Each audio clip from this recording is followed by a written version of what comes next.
The mountains hold their silence in winter, but silence is never empty. On one frozen morning, it was broken by a sound no man expects outside his door. A mother grizzly, trembling with hunger, her cubs pressed against her ribs, their breath rising faint in the cold. What do you do when the wild itself asks for shelter? To open the door is to invite danger. To close it is to condemn them. And so began a night where the line between refuge and ruin vanished with a single choice. The mountain air that morning carried the brittle edge of winter. Frost clung to the edges of the cabin windows, and the forest beyond stood hushed beneath a pale sky. Inside, the stove crackled softly, filling the single-room home with the comforting scent of burning pine. Thomas Miller, a retired ranger in his late 50s, moved slowly about his morning routine, his breath faint in the cool air. Outside, snow drifted across the ground, muting sound and softening every shape. The wilderness felt both beautiful and empty, until the silence broke. At first, it was a faint scratching carried by the wind. Then came a low, desperate sound, unlike anything Thomas had heard at such close range. He peered through the frosted glass, and his stomach tightened. Just beyond the porch, a grizzly stood swaying on her massive paws, her coat crusted with ice. Two small cubs pressed against her sides, their ribs showing beneath patchy fur. Hunger and cold had driven them past the fear of humans. Their dark eyes were fixed not on him but on the warmth radiating from the cabin. Thomas's pulse quickened. He knew the danger. A mother grizzly, even weakened, was lethal at close range. Yet something in the tremor of her movements, the labored breaths, the way she nudged her cubs forward, cut past instinctive fear. He unlatched the door, the hinges groaning in protest. The bear hesitated only a moment before stepping inside, the cubs tumbling after, their claws clicking against the wooden floor, the air filled with a musky odor, wild and heavy as the heat of the stove wrapped around their shivering bodies.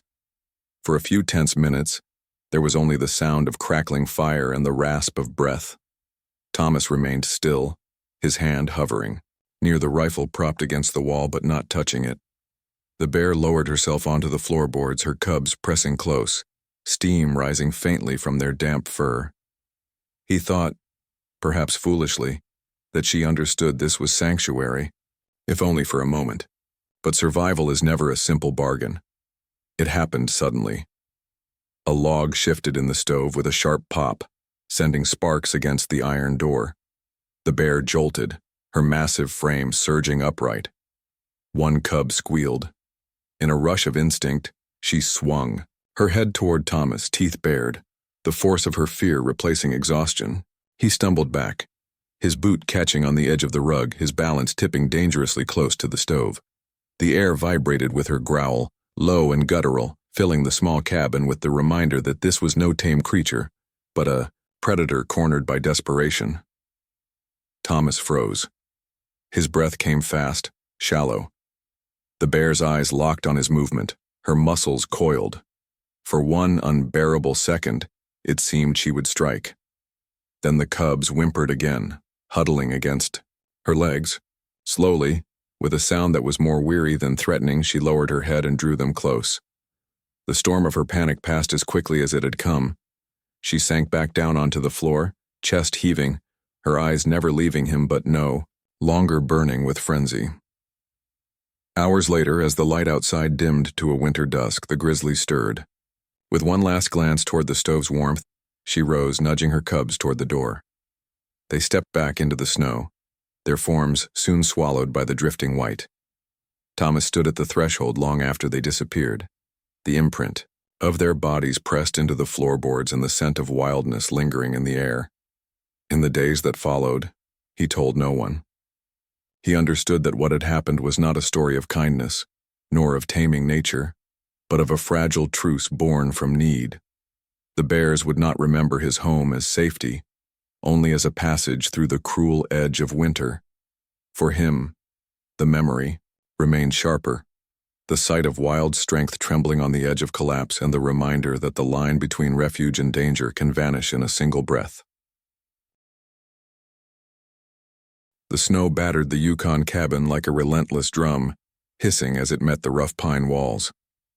Inside, the fire cracked and spat, its orange glow pushing back the dark edges of late winter.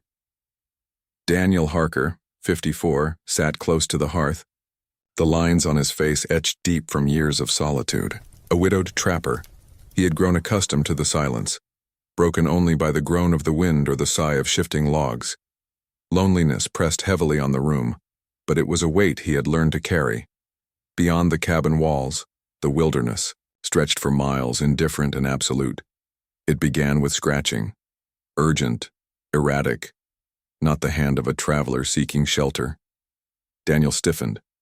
The sound clawed at the door frame, accompanied by the guttural whine of an animal too desperate to retreat. When he unlatched the door, a crack, snow swirled in, and with it came the sight of a gaunt grizzly mother. Frost clung to her fur, her ribs showing beneath a ragged coat. Behind her, 2 cubs trembled, their small bodies crusted with ice. Hunger had driven them to this human place, a line most wild bears never crossed. Every instinct told Daniel to drive them away. But the cubs' hollow eyes anchored him. Against reason, he stepped aside. The animals slipped in, steam rising from their coats as the warmth struck. For a time they huddled near the fire, silent, their breathing heavy in the still room. Daniel watched, caught between awe and dread. He shared dried meat, bread, scraps from his stores.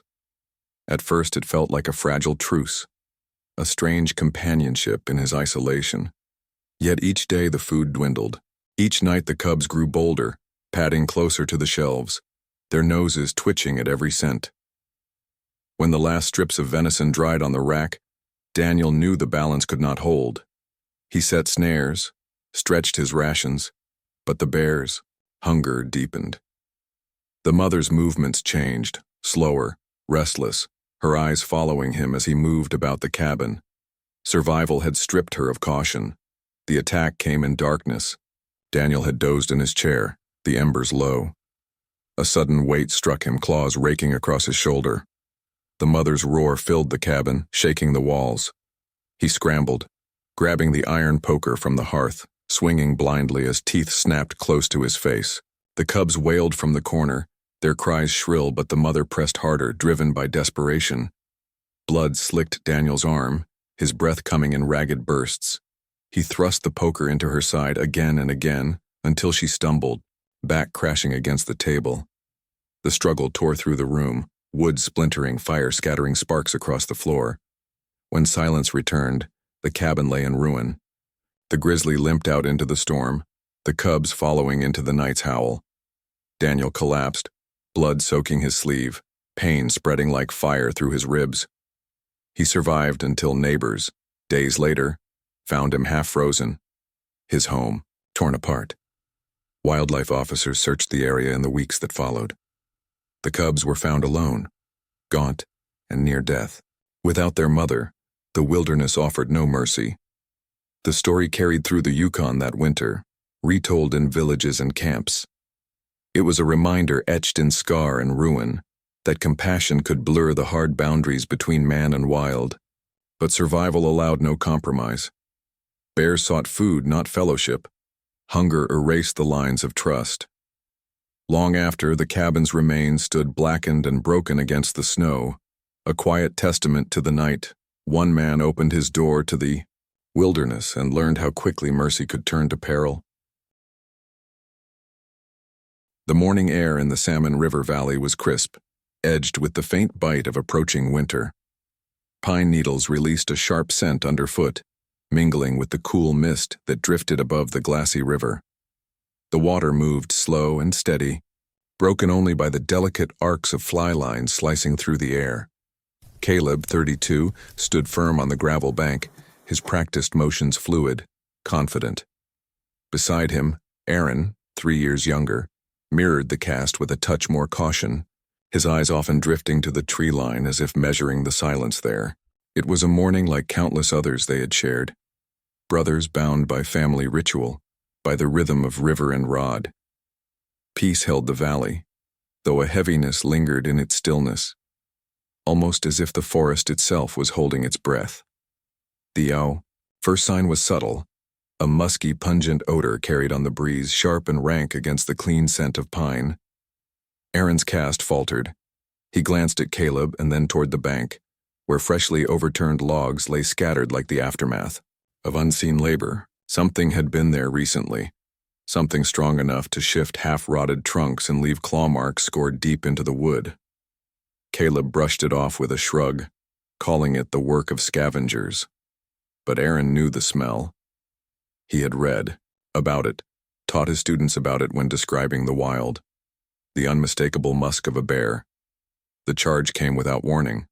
From the shadowed brush, the grizzly burst forward, its coat a thick tangle of autumn brown, its body heavy with the urgency of late-season feeding. Salmon had grown scarce, and hunger drove it into perilous boldness. The ground shook beneath its run. Caleb shouted, his rod snapping uselessly to the side as both men stumbled backward into the river. Cold water surged around their knees, dragging at their footing as they retreated into the shallows. Aaron's breath came fast, ragged, the sound, nearly lost in the thunder of the animal's advance. The bear struck, its bulk slamming Caleb into the water with bone-jarring force. He disappeared beneath a churn of spray and fur. Aaron froze for half a heartbeat, the image of his brother's body pinned beneath that massive weight burning into his vision. Then instinct took over. His hand found the wooden oar from their drift boat, and he swung with every ounce of strength.